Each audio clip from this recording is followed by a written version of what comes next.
Virgil van Dijk. I think that it is pretty fair to say that Van Dijk has been one of, if not the best centre-back in the world since around the 2018 season. In my opinion, Virgil van Dijk's best season at Liverpool was during the 2018-2019 season, when he also finished in the top 3 in Ballon d'Or votings. Welcome to the JVM Football channel, where you can find game analysis, football history, individual performances, top 10s, etc. If you are interested and would like more football content like this, please subscribe to the channel. Today I'm going to go over Virgil van Dijk's 2019 campaign, a season where Van Dijk was undoubtedly among one of the best players in the world. Liverpool went through a bit of a drought season, and when I say a bit, I definitely mean a very long drought season where they didn't win many titles. Klopp took over and the energy around the club changed a bit, but Klopp was still lacking his team, his players. So on Liverpool went to create the best possible team for Klopp. During this period, Liverpool signed Alisson, Mane, Salah. We saw the emergence of Trent, Robertson, Fabinho, etc. But if you had to ask me which of the signings had the biggest impact, I most definitely have to say Virgil van Dijk. But Van Dijk's 2019 season has to be one of the most dominant displays of football I have ever witnessed. Liverpool signed Van Dijk for a record-breaking fee to plug the hole in their defense, and boy oh boy did he deliver. Let's look at Virgil van Dijk's stats during this season.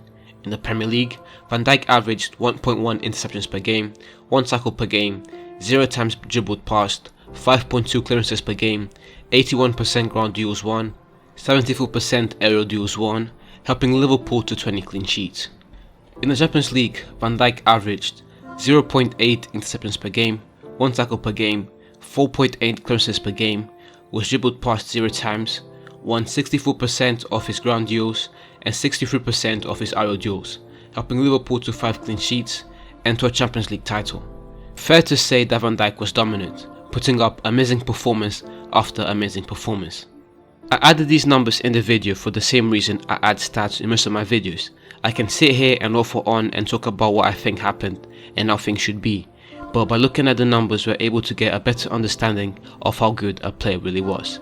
And by looking at these numbers, Van Dijk was amazing. I mean, 20 clean sheets, 0 times dribbled past. Outrageous. This season was particularly special for Van Dijk because he won Premier League Player of the Season, Best Player of the Season, and UEFA's Best Player in Europe. As I said at the beginning of the video, he also finished third in Ballon d'Or votings. As we all know, Ronaldo and Messi have dominated the prestigious Ballon d'Or for the better part of the last decade or so. If Messi didn't win it, Ronaldo did. If Ronaldo didn't win it, Messi did. And so it left little for others to get much. However, it has been acknowledged that finishing third is pretty much winning the Ballon d'Or because Messi and Ronaldo are just out of this world.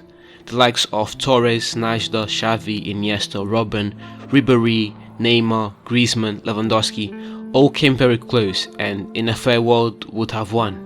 By finishing third in 2019, Van Dijk placed himself in the category of greats, one of the guys who had an amazing season but was unfortunate enough to play at the same time as the GOAT.